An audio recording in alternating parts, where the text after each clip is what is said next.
정말 그 창문 하나 때문에 우리 모두의 인생 방향이 바뀌게 될 줄은 아무도 몰랐거든요.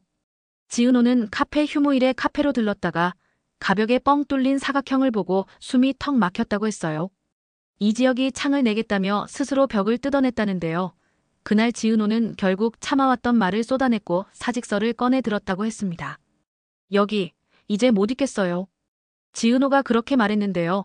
정현수는 딱 한마디로 붙잡았어요. 지혁 씨가 꾸리는 일이 카페를 살릴 수도 있어. 내가 빠지면 다 무너진다. 그래서 지은호는 당장 나가겠다던 결심을 삼키고 일단은 팔짱을 낀 채 한 달만 더 보자고요라며 조건을 걸어두더라고요. 그 말투 속에 지은호의 감정은 복잡하게 흔들리고 있었어요. 이지혁에 대한 서운함, 스스로에 대한 분노, 그리고 여전히 미련처럼 남아있는 기대 같은 게 뒤엉켜 있었거든요. 이지혁은 태연하게 창고를 정리하며 무슨 스튜디오를 만들겠다고 했습니다. 이름도 이미 정해뒀다더라고요. 모듈 라이트. 재활용 목재와 금속 프레임으로 저가형 모듈 가구를 제작해 작은 공간을 효율적으로 바꾸는 솔루션을 팔겠다는 계획이었다고 했어요. 지은호는 코웃음을 쳤죠. 허세 같네요. 그런데 이지혁은 한 박자 쉬고 조용히 말했어요. 애들 보육원 출신들이 사회에 나가 처음 얻는 방 있잖아. 그 방부터 바꿔보자는 거야. 그 한 줄이 지은호의 심장을 묘하게 당겼습니다. 지은호는 그 이름을 알고 있었거든요. 애들 보육원 이지혁이 고개를 들지 못하던 과거의 핵심이었고 한동안 아무에게도 말하지 않던 상처의 지점이었으니까요. 그래도 규정은 규정이에요.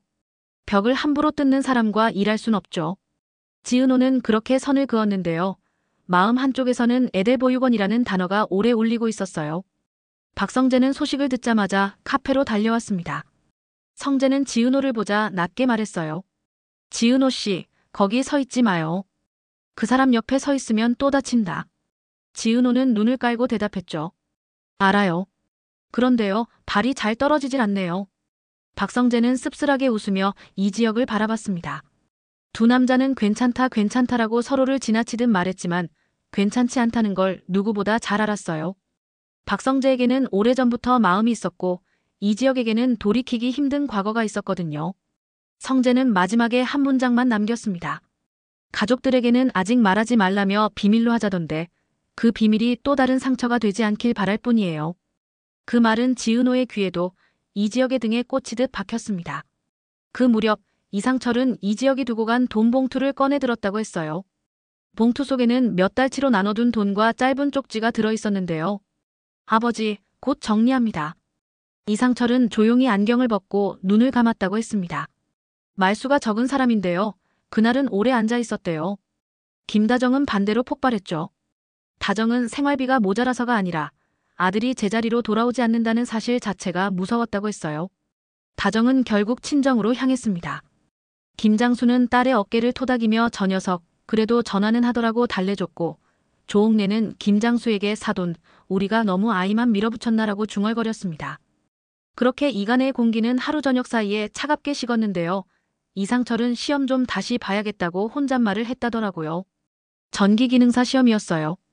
가족이 흩어질수록 이상철은 자신의 손으로 뭔가를 고쳐야 한다는 마음이 더 커졌던 거죠. 이지환의 하루도 조용하지 않았습니다. 박영란은 그날도 까칠했는데요. 연락 없이 찾아온 협찬업체 직원이 집안 앞에서 소리를 치는 바람에 영나가 얼어붙었대요. 지환이 나가서 상황을 정리해줬습니다. 전화로 다시 약속 잡으시죠. 그 한마디에 상대가 물러나자 박영란은 잠깐 흔들렸고 지환을 바라보는 눈이 묘하게 달라졌다고 했어요. 하지만 고성이가 들어서는 순간 공기는 곧장 얼어붙었어요. 고성이는 향수 냄새가 진한 비서를 흘기보며 없는 티내지 말라고 했잖아라고 말했고 박영란을 향해 내 외모부터 일정까지 내가가 챙겨야 마음이 놓인다라고 덧붙였거든요. 박영란은 고개를 끄덕였지만 속으로는 서늘하게 떨렸습니다. 지환은 그 떨림을 받고요. 그날 밤 박영란은 지환에게 나 가끔은 내가 내 인생의 손님인 것 같아요 라고 털어놨어요. 지환은 짧게 대답했죠. 그럼 주인이 되게 도울게요. 제가 옆에서. 그 말은 의외로 오래 남았는데요. 두 사람 사이에 갑자기 생긴 작은 연대감은 고성희의 감시를 점점 더 불편하게 만들었어요. 박성재는 회사로 돌아가 아버지 박진석을 만났습니다. 박진석은 호탕하게 웃는 편인데요. 그날은 아들의 얼굴부터 보더니 사람 이름 모르지. 결혼도 사업도 마음도라고 툭 던졌어요. 박성재는 아버지, 저는 계산보다 마음이 더 어려워요라고 말했죠. 박진석은 마음은 원래 장부에 안 적히니까라고 답했는데요. 그 너른 말투가 오히려 박성재를 더 조용하게 만들었어요. 박성재는 지은호를 떠올리며 자꾸 손목시계를 만지작거렸고 일이 손에 잡히지 않았다고 했습니다. 결국 박성재는 밤늦게 카페 앞까지 갔다가 불 꺼진 창고 창문을 한참 쳐다보고 돌아섰어요. 그 창문, 바로 지역이 새로 뚫은 그 틀이었거든요. 다음 날 지은호는 정현수에게 한 달은 돕되 규정은 제가 정한다고 못을 박았어요. 소음, 반입, 반출, 안전, 도면, 승인 같은 체크리스트를 만들고 사인을 받아냈죠. 이지혁은 담담하게 사인했습니다. 고맙다. 그 말은 미안함과 고마움, 그리고 오래된 사람에 대한 존중이 섞인 목소리였어요. 지은호는 그 목소리를 듣고 잠깐 눈을 들어봤는데요. 거기엔 대면대면한 허세 대신 구체적인 설계도가 놓여 있었어요. 모듈 프레임의 규격, 하중 계산, 조립 순서 같은 것들이 꽤 치밀했거든요. 에델 보육원 출신들에게 처음 필요한 건 버릴 수 없는 짐을 숨길 수 있는 수납이더라고요. 이지혁이 그렇게 덧붙이자 지은호는 대꾸 대신 샘플 주문서를 들여다봤습니다. 마음속에서 허세라는 단어가 조금씩 힘을 잃고 있었어요. 그 사이 김다정은 친정에서 조금씩 마음을 가라앉히고 있었는데요. 김장수와 조옥래가 번갈아가며 다정의 옆을 지켜줬어요. 김장수는 허허 웃으며 사람은 도망을 가도 결국 자기 자리로 돌아오더라고 했고, 조옥래는 지혁이는 내 손주야. 못난 것도 성질도 다 내 피지. 그래도 끝까지 보게 돼 있다고 말했죠. 다정은 나도 알아. 근데 엄마 마음은요. 자꾸만 미래를 앞질러 걱정부터 하게 되더라고요 라고 했습니다. 그때 전화가 왔어요. 이지혁이었고 다정은 신호음을 3번 듣고 전화를 받았다고 했습니다. 엄마, 나 잘하고 있어. 그 한마디에 다정은 더 묻지 못했어요. 말문이 막히고 눈물이 도로 올라왔거든요. 그래, 밥은 먹고. 다정은 겨우 그 말만 했고 전화를 끊고 난 뒤에야 숨을 푹 내쉬었다고 했어요. 저녁이 깊어갈 때 고성이는 조용히 움직이고 있었대요. 고성이는 박성재 쪽과 이간혜 쪽의 동향을 동시에 가져오라고 사람을 시켰고 특히 에델 보육원이라는 단어에 예민하게 반응했어요. 그 이름을 입에 올리는 순간 감정들이 흔들려. 고성이는 그렇게 말했는데요. 흔들리는 감정은 계획을 세우는 사람에게 언제나 기회처럼 보였거든요. 고성이는 박영나의 전시 일정에 맞춰 스폰서를 재배치했고 박성재가 참여하는 캠페인과도 은근히 연결고리를 만들었어요. 두 집안이 서로의 그림자를 보게 해. 그게 고성이가 꺼내든 카드였습니다. 사람을 직접 밀지 않고 서로를 비추는 빛으로 흔드는 방식이었어요. 바로 그날 밤 작은 사건이 터졌습니다. 카페 창고 앞에 알 수 없는 상자가 놓였고 상자 안에는 조립이 끝난 미니 모듈과 함께 손편지가 들어있었어요. 당신이 누구건 그 창문이 누군가에게는 탈출구였으면 좋겠네요. 지은호와 이지혁은 동시에 편지를 읽고 서로를 바라보았어요. 누군가 그들의 움직임을 알고 있고 심지어 응원하고 있다는 신호였거든요. 그런데 편지의 끝줄이 묘하게 걸렸습니다. 출구가 늘 정답은 아니에요. 때로는 들어오는 문이 더 위험하죠. 그 문장 때문에 지은호는 왠지 등줄기가 서늘해졌다고 했어요. 이지혁도 눈썹을 살짝 찌푸렸고요. 둘은 아무 말 없이 상자를 치우고 각자 마음속으로 같은 질문을 했죠. 누가 우리를 보고 있지? 다음 날 아침 이수빈은 성재가 출연한 영상의 조회수가 치솟는 걸 확인하고 바로 연락을 넣었어요. 오빠, 한 번만 더 나와줘요. 내가 이 콘셉트로 브랜드 딱 잡을게. 박성재는 선뜻 대답하지 못했어요. 어젯밤 불 꺼진 창문 앞에서 느낀 그 묘한 감정이 발목을 붙잡았거든요. 그래도 성재는 결국 한 번만 더라고 말했는데요. 그 한 번이 또 다른 마찰을 예고하는 약속이었어요. 이수빈은 신나서 촬영 일정을 잡았고 그 일정이 우연인지 필연인지 카페와 가까운 장소로 잡혔습니다. 그러다 보니 시선이 겹치고 마음이 겹치고 말이 어긋나기 쉬운 동선이 만들어졌죠. 지화는 그날도 박영나를 픽업했는데요. 골목 모퉁이에서 누군가 몰래 사진을 찍는 걸 발견했어요.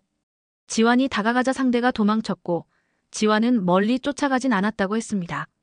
대신 박영나에게 오늘은 일정 줄이시죠. 사람 냄새가 이상해요라고 말했거든요.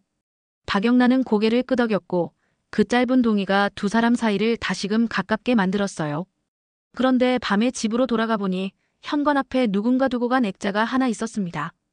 액자 안에는 몇 달 전의 사진이 들어있었고 배경에 흐릿하게 보이는 얼굴들이 익숙했어요.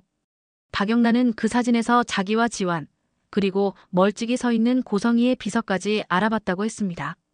누군가 오래전부터 우리를 엿고 있었나? 박영란은 소름이 돋았고 지환은 액자를 내려놓으며 짧게 말했죠. 지켜드릴게요. 끝까지. 지은호와 이지혁의 거리는 이상하게 좁혀졌고 동시에 더 멀어졌어요. 이 이야기를 할 때만큼은 호흡이 맞았거든요. 도면을 놓고 논쟁을 벌이다가도 여기 3만 빼줘 같은 말을 주고받으면 금세 합의가 됐어요.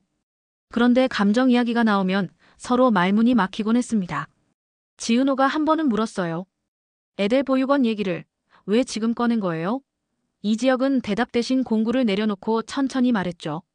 나도 처음 방을 얻었을 때 창이 없었거든. 그 말이 전부였는데요.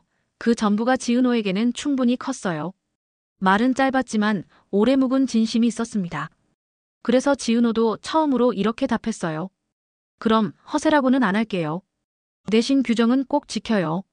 두 사람은 그렇게 아주 얇은 협정 같은 것을 만들었고 협정은 일단 작동했어요. 그 시각 고성희는 새로운 술을 꺼내고 있었어요. 카페와 모듈라이트의 미세한 민원들이 연달아 들어오기 시작했거든요. 소음, 화재 위험, 통행 방해 같은 내용이었는데 신고자 이름은 매번 달랐대요. 정현수는 당황했지만 지은호가 먼저 체크리스트와 소방점검 기록을 꺼냈습니다. 미리 다 준비해놨어요. 이지혁은 옆에서 추가 도면을 제시했고 민원은 첫날 바로 기각됐어요.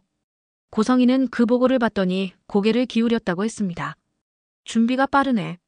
그럼 방향을 바꿔야지.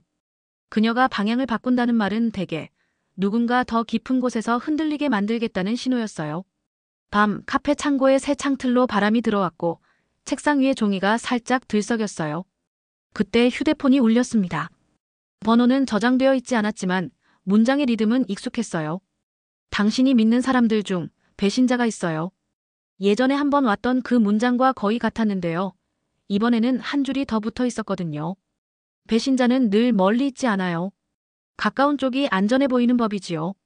지은호는 그 메시지를 읽고 가만히 창밖을 봤어요.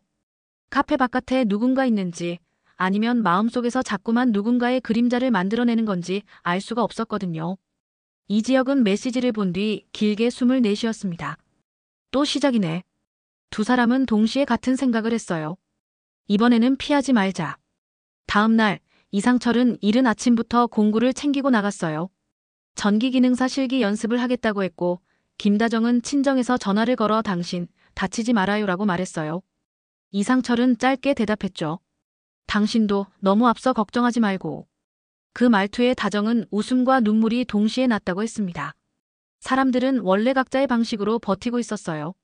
이상철은 기술로, 김다정은 기도로, 조옥래와 김장수는 오래된 말로, 이수빈은 조회수로, 박성재는 묵은 마음으로, 박영란은 조용한 고집으로, 지환은 묵직한 다짐으로, 그리고 지은호와 이지혁은 작은 창문 하나로요. 저녁 무렵 지은호는 마지막 점검을 하다가 문득 손을 멈췄어요. 창틀 모서리에 긁힌 흔적이 있더라고요. 아주 얇은 금속이 지나간 자국처럼 보였어요. 누구나 낼 수 있는 흔적일 수도 있었지만 지은호는 직감적으로 느꼈습니다. 누군가 밤에 와서 이 창을 만져봤다고요. 그때 카페 문이 열리고 박성재가 들어왔어요. 박성재는 조심스럽게 말했죠. 혹시 누가 너희를 건드리는 것 같다면 나도 가만히 안 있을 거야. 지은호는 대답하지 않고 창틀을 쓸어내렸어요. 지금은 창을 지킬 때예요. 그 말이 박성재에게는 묘한 선언처럼 들렸습니다. 포기 대신 선택, 도망 대신 버팀, 질투 대신 보호. 박성재는 고개를 끄덕였고 그 끄덕임이 억울함과 이해를 동시에 품고 있었어요. 밤이 깊자 이지혁은 조용히 컴퓨터를 켜고 주문 내역을 정리했어요. 첫 납품처는 에델 네스트라는 이름의 작은 하우징 프로젝트였고 이지혁은 납품 일정에 빨간 줄을 그어두었어요. 여기부터 시작하자. 그 말은 스스로에게 한 약속이었는데요. 그 약속을 듣던 지은호가 툭 던졌어요. 그럼 다음 주엔 견적서 확정해요. 제가 검토할게요. 이지혁은 고개를 끄덕였고 지은호는 그제야 작은 미소를 보였어요. 아주 작은 그러나 확실한. 그 시간 고성희는 전화를 끊고 씩 미소를 지었다고 했어요. 그 창문, 꽤 마음에 드네. 그녀의 말이 무슨 뜻인지 아무도 모르는 사이 누군가는 또 다른 상자를 카페 앞에 내려놓고 사라졌어요. 이번 상자엔 부품 몇 개와 함께 더 짧은 쪽지가 들어 있었습니다. 다음엔 벽 말고 문을 생각해 보세요. 지은호와 이지혁은 서로를 바라보며 잠깐 웃었고 그 웃음 끝에 아주 얇은 긴장선이 남았어요. 벽과 창, 그리고 문. 나가는 길과 들어오는 길, 막는 것과 여는 것. 둘은 동시에 떠올렸습니다. 문을 열면 누가 들어오지? 그리고 다음 주 모든 게 한꺼번에 겹치게 생겼다고 했어요. 이수빈의 촬영, 박성재의 현장 방문, 박영나의 작은 전시, 이상철의 실기 시험, 김다정의 귀가 날짜, 그리고 에델 네스트 첫 납품.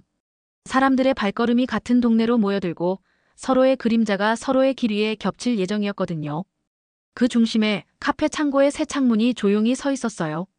지은호는 손끝으로 창틀을 다시 한번 어루만지며 중얼거렸습니다. 이 창을 먼저 지키자고요. 그 다음에 문을 열죠. 이지혁은 간단히 답했죠. 그래, 문은 우리가 연다. 그렇게 누군가가 끝내 말하지 못한 진실은 다음을 기약하게 되었고요. 누군가의 계획은 더 깊이 숨어들기 시작했습니다. 하지만 분명해진 게 하나 있었어요. 이제는 누구도 예전처럼 모른 척 지나가진 못하겠구나 하는 사실 말이에요. 창은 이미 뚫렸고 바람은 들어왔고 사람들 마음의 먼지들이 천천히 빛 속으로 떠올라 보이기 시작했거든요. 그리고 그 빛은 생각보다 오래 꺼지지 않을 예정이었습니다.